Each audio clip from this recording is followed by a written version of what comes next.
L'homme qui a tué ta mère était un chauffard. Sa couleur de peau n'a rien à voir avec tout ça. Alors pourquoi il est pas allé en tôle? Depuis la mort de sa mère, j'arrive pas à le consoler, à l'aider. T'as oublié maman aussi vite que t'as pu! Écoute, je sais pas si mon histoire avec Blanche va durer. En tout cas, j'ai pas l'intention de m'enfermer dans de la tristesse. C'est con que c'est pas marché entre ta mère et mon père. C'est toi qui dis ça? Je suis pas le seul à avoir des regrets. Hein. Ça me fait plaisir. On dîne tous les quatre, là. Qu'est-ce qui se passe? Je viens de voir le type qui a écrasé maman. Je te jure que cet héritage, j'aurais pas craché dessus. La fortune du général Castelli s'est volatilisée. Le jour même de sa mort. Vous l'avez volé, vous l'avez tué. Vous seriez pas la première pseudo-infirmière à monter ce genre d'arnaque sanglante? Qu'est-ce qui vous prouve que le général n'a pas fait disparaître son argent lui-même? Pour éviter à son neveu de payer 60% de droits de succession. Je te ferai ce qu'il y a de mieux. Vous allez filer Castelli. Vous disposez des contacts nécessaires pour retrouver la piste de cet argent. C'est énervant, hein, ce million d'euros qui se promène. Si vous cherchez votre héritage, demandez à Rachel Lévy. On est vraiment bien sans elle. Qu'on soit noir ou blanc. Et si on tend la main pour elle, la vie est plus belle. Si vous cherchez votre héritage, demandez à Rachel Lévy. Elle sait où se trouve l'argent. Mais c'est monstrueux! Tu pouvais pas m'en parler au Select au lieu de me convoquer ici? J'avais pas le droit de vous en parler, Rachel. J'ai donné la lettre au commissaire Madigan. Et c'est moi qui vous ai convoqué. Je voudrais être sûre que vous nous avez tout dit. Vous prenez pas au sérieux s'il y a des cris dans ce torchon? Nous explorons toutes les pistes. Vous pensez quand même pas que j'ai vidé le compte en banque du général et puis qu'après je l'ai assassiné? Calmez-vous, Rachel. Personne vous accuse de rien. Capitaine, vous n'êtes pas supposé intervenir dans cet entretien. Vous permettez? Le commissaire veut juste éclaircir quelques points, parce que vous étiez très proche de Victor ces derniers temps. Pas pour son argent. Mais vous savez, il aimait jouer aux devinettes. Il vous a peut-être laissé un indice, dit quelque chose d'anodin, mais qui pourra nous mettre sur une piste. La piste de ton héritage? Non, de l'assassin s'il existe. Bah bien sûr qu'il existe. C'est même lui qui a écrit cette lettre. D'ailleurs, Victor avait des soupçons. Vous pouvez préciser? J'ai pas pour habitude de balancer les gens. Madame Lévy, si vous avez des informations qui peuvent nous être utiles, votre devoir est de nous les communiquer. Vous nous en avez trop dit, là, Rachel. Odette Stavard, la garde malade. Victor était persuadé qu'elle en voulait à son argent. Il a même dit qu'elle était prête à tout pour l'obtenir, même à le tuer.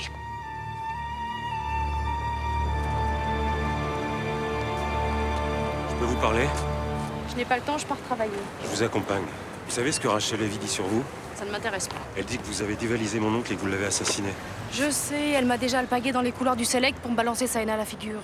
Mais je n'ai rien à voir avec ça, vous m'entendez? Rien. Pourquoi mon oncle a dit à Rachel que vous vouliez le tuer? Parce qu'il était méchant. Pendant des mois, il s'est amusé à me tourmenter. J'imagine que c'était son cadeau d'adieu. Un peu court comme explication. Je n'en ai pas d'autre. Et arrêtez avec vos airs de victime, ça finit par vous donner l'air louche. Je vous soupçonne pas. Simplement, je veux retrouver l'argent de mon oncle, vous comprenez? Moi, je suis sûre que votre oncle a transféré son argent lui-même. Parce que c'est ça qu'il aimait par-dessus tout. Tirer les ficelles, manipuler les gens, comme des marionnettes. Mais arrête de te prendre la tête avec ça, il y a une chance sur 1000. Tu crois que je peux oublier le visage de l'assassin de ma mère? C'était un accident de la circulation. Tu répètes ce que dit mon père, mais il se plante. Ça l'arrange de penser ça. Et je vois pas pourquoi. Ça lui évite de voir les choses en face et de prendre ses responsabilités. J'étais là quand ce salaud a écrasé ma mère. J'ai vu ses yeux. Et je peux te dire que c'était un meurtre. Et comme ça, sans raison? À cause de sa couleur de peau. Il a écrasé ma mère parce qu'elle était noire. Bon, écoute, il y a eu un procès, ce mec a été jugé. Jugé par qui? Le juge était blanc, le procureur était blanc. Même les avocats, ils étaient blancs. Mais là, tu te prends la tête, c'est de la parano totale. Ah, c'est de la parano. 2 ans de sursis et une amende pour avoir pris la vie de ma mère, c'est de la parano. Non, c'est dégueulasse, je suis d'accord. Si c'était un noir qui avait écrasé une blanche, il serait en tôle. Et pour un moment. Non, t'as pas le droit de dire ça, c'est pas l'apartheid en France non plus. Les criminels blancs n'ont pas plus de droits que les criminels noirs. Mais t'es complètement naïve, ma pauvre Johanna. Bon, d'accord. Admettons que ce soit pas un accident. Qu'est-ce qu'il ferait ici, ce mec? À ton avis, il est là parce qu'il nous cherche. T'es sérieux, là? Il est venu pour nous provoquer. Et peut-être même pour finir le boulot. J'en suis sûr.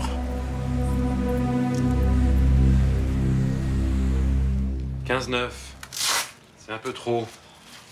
Rachel, promets-moi de te ménager un peu. Me retrouver au commissariat avec une lettre anonyme de dénonciation, ça m'en a fichu un coup. Et puis ça m'a rappelé de mauvais souvenirs. Enfin, personne ne peut sérieusement penser que tu es mêlé à cette histoire de général. Moi, ce que je voudrais, c'est penser à Victor, les bons moments qu'on a passés ensemble. Et ben, j'y arrive pas. Bonjour, docteur. Bonjour, Madame Lévy. Ah oui, je t'ai pas dit, j'ai engagé Aude comme secrétaire médicale. Pourtant, avec l'argent de Victor, vous devriez être à l'abri du besoin. Vous vous trompez sur mon compte, Madame Lévy. Oh, taisez-vous. Puis toi, je te conseille de mettre tes médicaments sous clé. Léo Castelli a bien reçu votre lettre anonyme.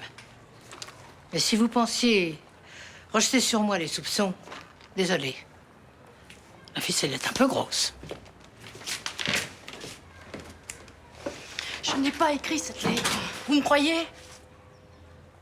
J'en ai assez, j'en peux plus. Calmez-vous. Vous devriez prendre un peu de repos. J'ai pas besoin de vous aujourd'hui. Vous me mettez à la porte. Non, pas du tout. De toute façon, je préfère arrêter. Personnellement, je n'ai rien à vous reprocher. hein. Je ne veux pas travailler dans ces conditions, en pensant en permanence qu'on me surveille, qu'on me soupçonne. Je comprends. Restez ici le temps de trouver quelque chose d'autre.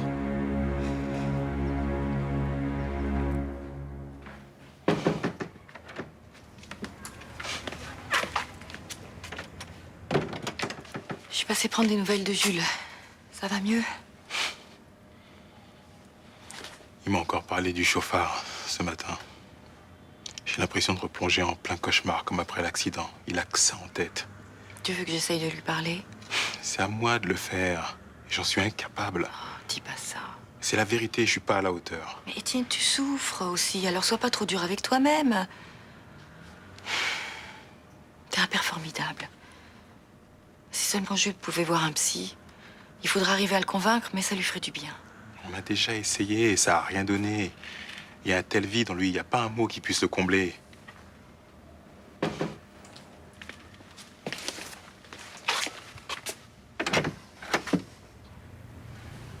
Bonjour. Je suis Denis Vercors. Je sais qui vous êtes. Comment vous avez eu mon adresse? J'ai fait une petite recherche.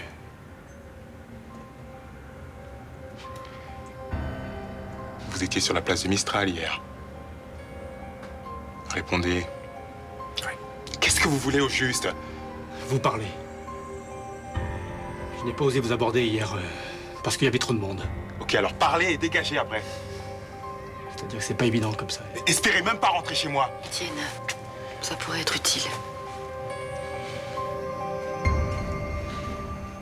Non mais c'est n'importe quoi cette histoire de vide-grenier là. Demain soir, tout aura disparu en Paris. Le cendrier souvenir de Marrakech, 3 €. Il y a des gens assez givrés pour acheter ce genre de truc là. Évidemment, les collectionneurs avisés. Ah bah, en tout cas, on a intérêt à tout faire disparaître avant le retour de Myrtha. Puisque je te dis qu'on va tout vendre, tu me crois, oui ou non? Tu veux que je te réponde franchement? Eh bébé, attends, j'ai fait Harvard, tu sais ce que ça veut dire? Ouais, que t'es plus fort en théorie qu'en pratique. Salut, c'est ici la décharge? J'ai fait le grand ménage d'automne. Ah, parfait. Attends, y a quoi là-dedans? Y a pas mes affaires au moins? Bah si tu m'avais aidé à faire le tri, tu le saurais. Ah, au fait, ma mère a décidé d'avancer son retour, elle sera là ce soir. Quoi? Je déconne. Mais enfin, faites gaffe quand même. Hey, tu m'avais caché que t'étais une grande sportive. Ah non, ça c'est pas à moi, c'est à ton père. Je sais pas trop s'il a gagné ou si on lui a donné. Enfin bon, ça prend la poussière depuis des mois. Eh bah c'est moche. Ah bah c'est pour nous, hein. Puis avec un commercial comme toi, je suis sûre que les gens vont se l'arracher. Non.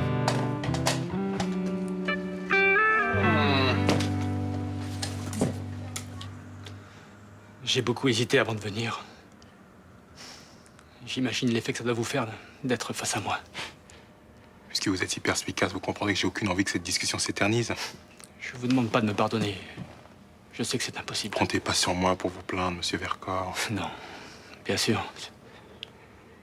Je veux juste que vous sachiez que depuis que c'est arrivé, je n'arrive pas à penser à autre chose. Et moi, vous pensez que j'ai réussi à reprendre une vie normale et mon fils, vous pensez qu'il arrive à mener la vie d'un jeune homme de son âge? Vous avez tué ma femme et vous avez renversé 3 vies. Je sais. D'ailleurs, je vous ai écrit. J'ai rien reçu. Non, je n'ai pas posté la lettre. Je me suis dit qu'il valait mieux que je... Il valait mieux quoi? Il valait mieux pour qui? Pour vous? Hein? En fait, je fais partie d'une sorte de thérapie pour que vous alliez mieux, c'est ça? Non. Je veux juste partager votre douleur. Mais je vous refuse ce droit. Je veux rien partager avec vous. D'accord.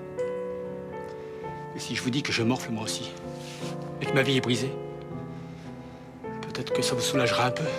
Je pratique pas la vengeance, je me réjouis pas du malheur des autres et même des gens comme vous. Je crois qu'on s'est tout dit.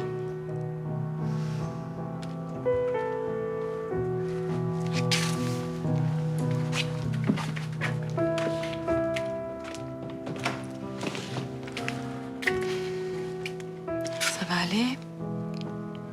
Je préfère rester seul.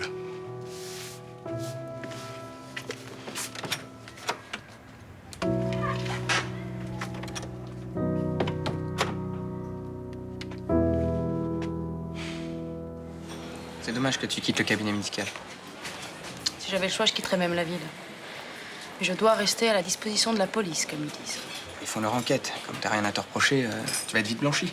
Tu parles. J'ai vraiment l'impression qu'un piège est en train de se refermer sur moi. Bah justement, c'est pas une raison pour baisser les bras. Hein? Faut se battre. J'avais accès à la morphine du général. Alors je suis la coupable idéale. Mais le coupable idéal, c'est rarement bon, et ça on le sait. Oui, peut-être, mais il y a la lettre anonyme. Alors Rachel pensait déjà que j'étais une tueuse. Maintenant, elle est persuadée que j'ai essayé de la faire accuser à ma place. Même ta nana, tiens. Pour elle, je suis qu'une salope qui cherche à te séduire. Faut dire que je fais l'unanimité contre moi.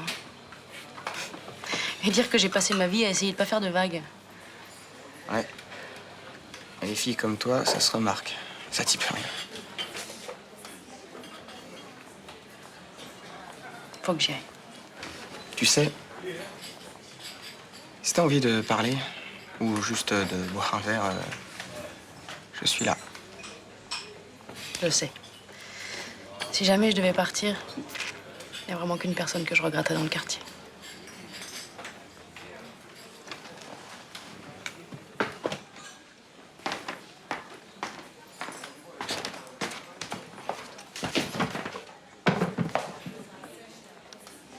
Ça n'a pas l'air d'aller très fort, toi.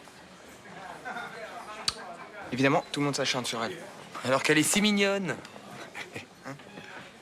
Bon. J'ai pas fait exprès tout à l'heure, mais j'ai entendu que vous parliez de lettres anonymes. Ah, ça y est, t'écoutes aux tables maintenant. T'es comme Mélanie. Bon, bah, non. Si. Bon, sérieusement. C'est vrai qu'il y aurait un autre corbeau qui s'est viré dans le quartier? Une lettre anonyme, ça fait pas un corbeau, on est d'accord. Enfin, espérons-le.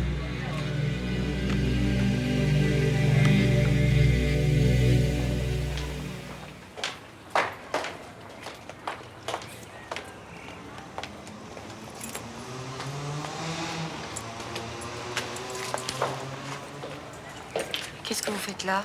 Vous m'avez suivi? Non. Enfin, oui. Qu'est-ce que vous voulez? Tout à l'heure, j'ai eu l'impression que vous compreniez ma démarche.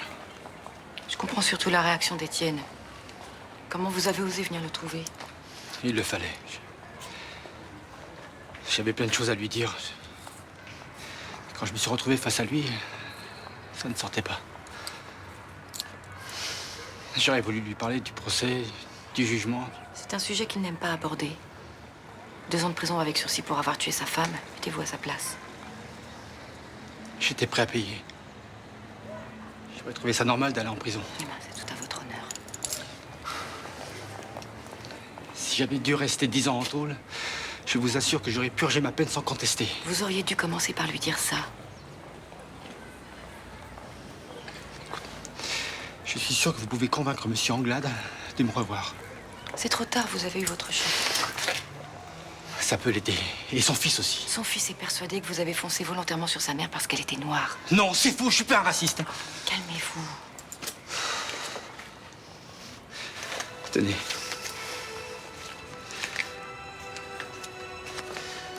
Prenez mes coordonnées. S'il vous plaît.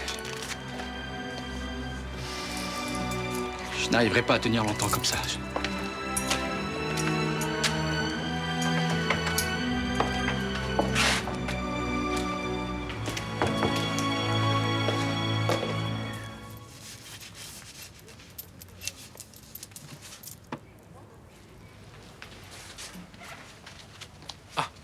un bruit dans la maison, j'ai cru que t'étais pas là. Eh ben si, tu vois, fidèle au poste. Alors, tu remarques rien? Non. Oh bah si, fais un effort, recherche. T'as acheté de nouvelles chaussures? Ah non. T'es allé chez le coiffeur? Attends, mais t'es vraiment nul. Je viens de me taper le ménage du siècle dans la chambre, toi tu remarques même pas. Mais si. Je te faisais marcher. Ouais, tu vas pas t'en tirer comme ça. Mais non, je te promets, l'odeur de frais, les bibelots bien rangés et tout. Tu veux que je te dise? T'es une fée du logis.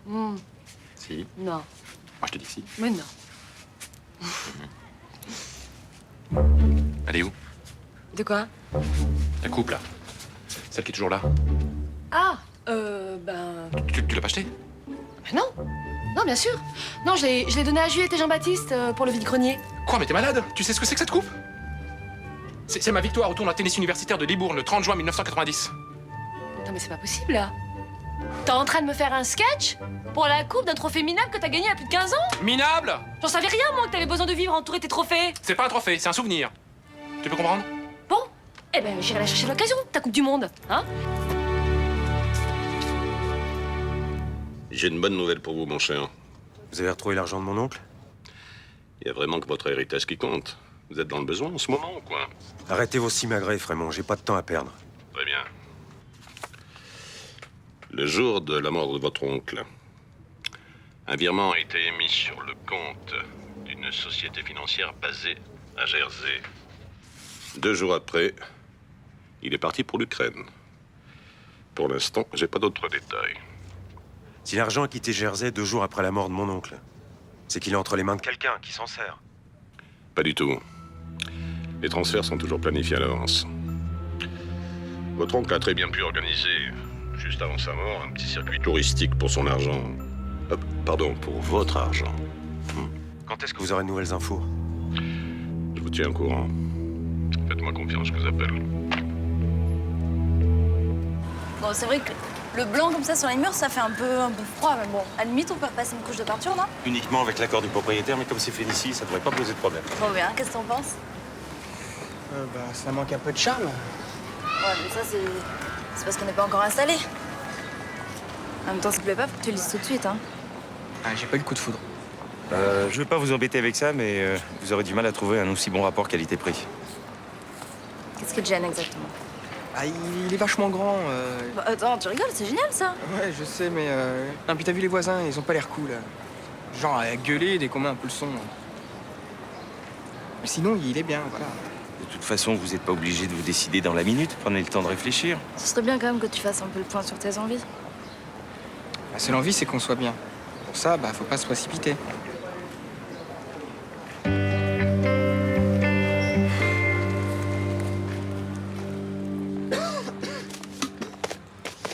J'ai jamais été aussi crade de ma vie, moi. Règle numéro 1, si tu veux gagner de l'argent, faut savoir se salir les mains. Arrête, on dirait mon père. Salut les jeunes! Waouh, impressionnant. Si t'es venu pour vanner, c'est pas la peine. Non, il y a eu un petit malentendu. Luna vous a donné un objet à vendre. La coupe d'un tournoi de tennis. Ah oui, un très bel objet. Oui, et ben justement, elle n'est pas à vendre. Non, cette coupe a une valeur sentimentale et il faudra absolument que je puisse la récupérer. Mais je vous ai apporté quelque chose d'autre à la place. C'est artisanal et c'est une pièce unique. Ouais, on peut pas dire qu'on est paire de change, hein. Et qu'on y gagne. Bon, c'est d'accord, hein. Et c'est pas Luna, ce truc? Si, mais elle en veut plus. Ça lui rappelle de mauvais souvenirs. Elle a juste oublié de l'apporter tout à l'heure. Faites une excellente affaire. Tu perds ton temps, tu trouveras rien de mieux que ce qu'on a vu tout à l'heure. C'est jamais. Si je passe une annonce dans le journal que t'es en train de lire, j'ai 50 réponses dans la journée. Papa, l'appart plaît pas à Rudy, c'est son droit, non? Quand on démarre dans la vie, il faut accepter de faire un petit effort. En même temps, on n'est pas obligé de passer par Fénicie, hein. Si ça te saoule de jouer les agents immobiliers, moi je me débrouillerai. Je dis juste que Rudy est un peu gonflé. J'ai pas trouvé ses arguments très convaincants. Là-dessus, on est d'accord. Y a un problème? Ninon, j'aime pas quand il fait cette tête-là. Vous vous êtes engueulés? Non, mais... je sens bien qu'il a plus envie qu'on s'installe ensemble. Pourtant, c'est son idée. Je sais. Mais t'as bien vu quand on visitait l'appart. Il était absent, comme si t'étais pas concerné. Mais peut-être qu'il a juste peur de sauter le pas. C'est le moins qu'on puisse dire, ouais. Mais ça n'a sûrement rien à voir avec toi. C'est la vie quotidienne qui l'inquiète, les factures, les courses, le ménage. Non. Moi, je crois qu'il a quelque chose d'autre dans la tête. Enfin, quelqu'un d'autre. Qu'est-ce que tu veux dire? Il a rencontré une fille. Elle bosse au cabinet du père de Nathan. Je sais pas, je la sens pas, cette fille. Je sais pas quoi faire avec ce numéro de téléphone. Tu veux un conseil? Déchire cette carte, je le fais si tu veux. Ce type était complètement désespéré. Si Étienne n'a pas envie de parler au type qui a écrasé sa femme, c'est son droit, hein. Et le sujet est clos. Voilà. Je comprends même pas comment il osait se pointer chez lui. Il est ravagé par la culpabilité. Bah tant mieux, et que le remords le bouge jusqu'à la fin de ses jours sera sa punition. Tu sais, ça fait du bien aussi de pardonner. Ça donne la force de repartir. C'est un assassin, ce mec, maman. Oui, Johanna, un accident, ça peut arriver à tout le monde. Si c'est un accident. Ah non, tu vas pas croire ce que raconte Jules, hein. Johanna, je ne veux pas que tu l'encourages dans ses idées fixes. En tout cas, le chauffeur qui a tué sa mère est à Marseille et là-dessus, Jules avait raison. Eh ben justement, maintenant qu'il est là, il faut peut-être aller jusqu'au bout. Tu sais, Blanche, en voulant bien faire, tu risques d'envenimer encore plus la situation. Hein. Jules est persuadé que sa mère a été victime d'un crime raciste. S'il rencontre ce type, il comprendra qu'il s'est trompé. Est-ce que tu en es sûr? Non, mais ça vaut le coup d'essayer. Et vu que sa mère est morte, il voit le monde comme un affrontement entre les blancs et les noirs. Pas exagéré non plus. Il ne va pas bien et si je peux l'aider, je n'hésiterai pas. Il était là devant toi et t'as rien fait. Jules, s'il te plaît, calme-toi. Putain, t'aurais dû lui éclater la gueule. Ça aurait changé quoi? Ça t'aurait fait du bien. Et à moi aussi. Et c'est tout le contraire, ça nous aurait fait encore plus de mal. Et maman, tu crois qu'elle mérite pas qu'on lui rende justice? Mais se venger, c'est tout le contraire de la justice. Denis Vercors a été jugé et condamné pour ce qu'il avait fait. T'as pas le droit de dire ça. C'est comme si t'insultais la mémoire de maman. Mais ta mère aurait réagi comme moi, elle supportait pas la violence. Non. La vérité, c'est que tu manges dans la main des Blancs depuis tellement longtemps que t'es même plus capable de te battre. Et qu'est-ce que j'aurais dû faire? Le tabasser, c'est ça, et aller en prison à sa place? Là, t'aurais été content. Ça vaut mieux que de se dégonfler. Écoute, j'ai pris mes responsabilités. La première, c'est de m'occuper de toi. Un jour, tu comprendras. De toute façon, je le reverrai. Ça m'étonnerait. Mais tu comprends pas qu'il est venu pour nous narguer? Pour rigoler un bon coup, en voyant dans quel état on est. Mais je te jure qu'il va trouver à qui parler.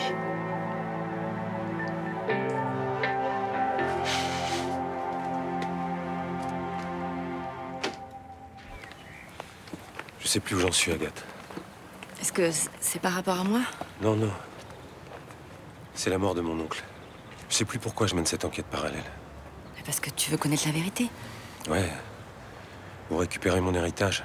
Mais dis pas ça. T'as refusé le fric qu'il te proposait. Je suis sûre que dans le fond, la seule chose qui compte pour toi, c'est d'arrêter l'assassin. S'il existe. On n'est même pas sûr que ce soit un meurtre. Et la liste des suspects s'allonge de jour en jour. Peut-être que tu devrais juste laisser tomber. Pourquoi tu dis ça? Et si on prenait simplement le temps d'être ensemble? D'oublier tout le reste. J'ai vu trop de mecs devenir dingues à cause de l'argent. Écoute-moi, Agathe. Cet argent n'a de valeur que s'il nous permet de vivre ensemble. Au grand jour.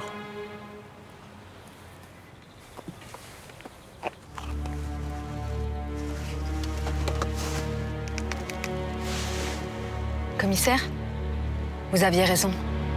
Le capitaine a retrouvé Agathe Robin. Tous mes papiers.